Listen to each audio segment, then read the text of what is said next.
Okay, I'm back.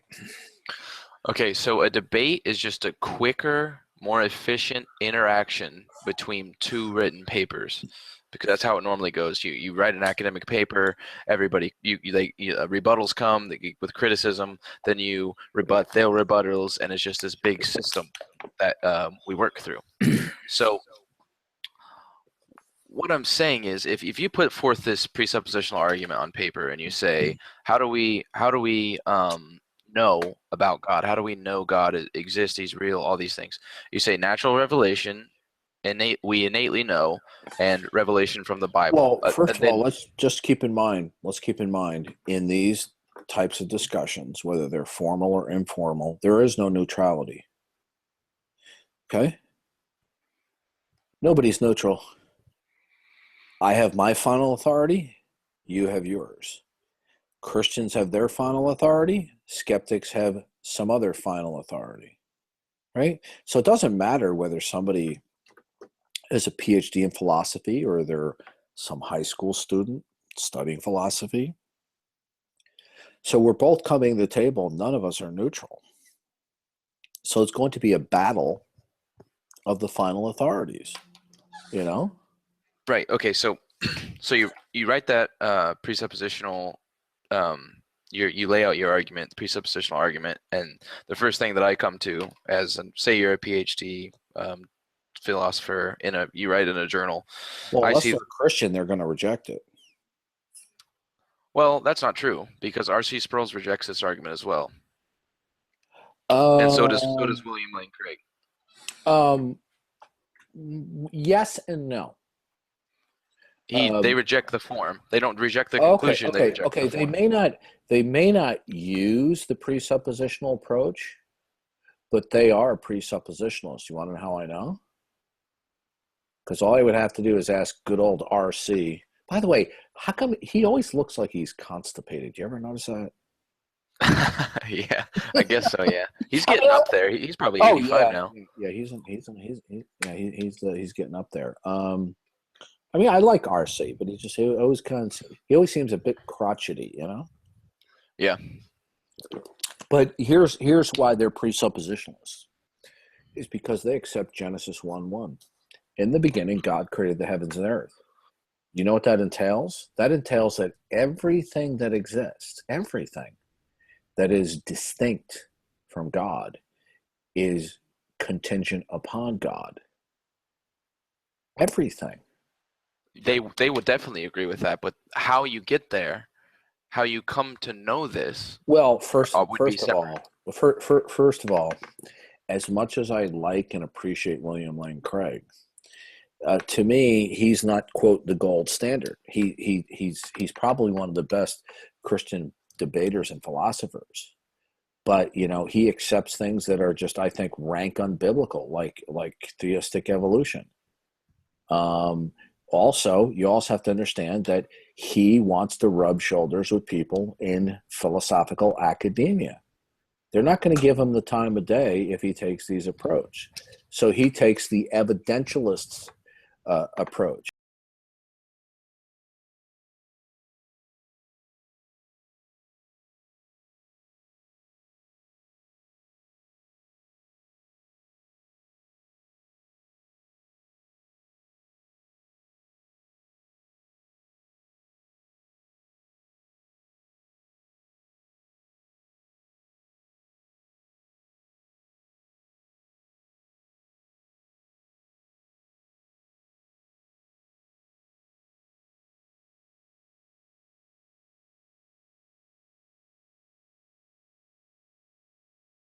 By way of introduction, that the presuppositional approach says this, that in order to arrive at the conclusion that God exists, in order to prove the existence of God, you must start with your primary premise, your first premise, being the presupposition of the existence of God.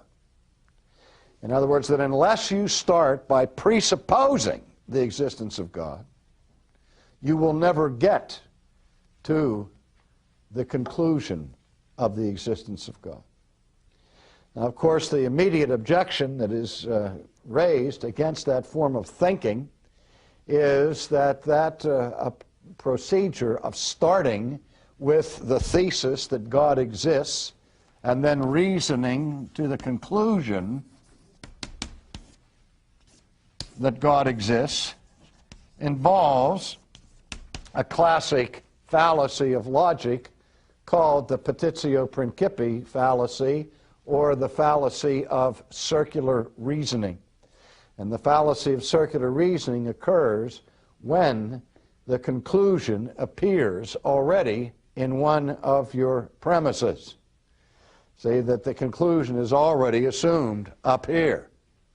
And so this is a faulty form of reasoning which invalidates an argument. And that's been the chief objection raised against presuppositional apologetics. However, the defense that Dr. Van Til gave to that, because he was certainly aware that that charge would be made against this approach, he defended it by saying that that all reasoning moves in a circular fashion, insofar as its starting point, its middle ground, and its conclusions are all involved with each other. Which is to say, if you start with a rational premise and you reason consistently in a rational way, your conclusion will be of a rational sort.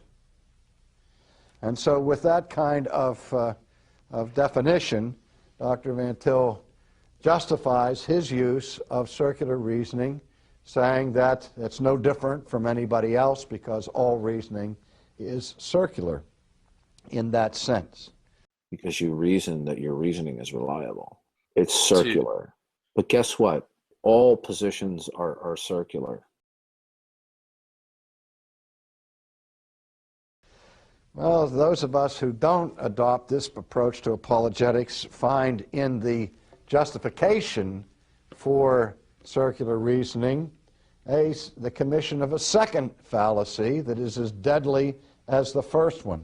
The first fallacy is the fallacy of circular reasoning, which in classic categories of logic invalidates an argument.